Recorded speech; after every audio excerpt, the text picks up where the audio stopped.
Isang mapagpalang araw po muli sa atin lahat. Ngayon po ay magdako naman tayo sa public servant dyan sa ating kabarangay, Barangay Tusay, Padan Antique. At tayo ay magpaabot ng tulong kay Miss J. Lawrence Awayan Sorinimo. Siya ay may malubhang karamdaman ayon nga sa kanyang kapatid. Ito ay may sakit sa kidney at diabetic at komplikado na ang kanyang sakit. So sila ay humingi ng tulong sa pamagitan ng social media. So kapon nakita ko nga sa Facebook at ako ay nahabag sa kanyang kalagayan.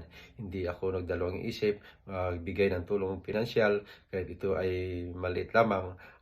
Importante ay nakatulong tayo sa kanya. Sana ito ay makatulong sa iyo sa iyong pagpagamot dahil ang kanyang mga magulang ay wala ring sapat na trabaho o hanap buhay at hindi nila masustusan ang kanilang papagamot sa kanilang anak. So alam mo naman, napakahirap dyan sa atin sa Pilipinas pag wala kang pera, pag nakakasakit pag nakasakit ang isa nating mahal sa buhay, so hindi mo alam kung ano ang ating gagawin.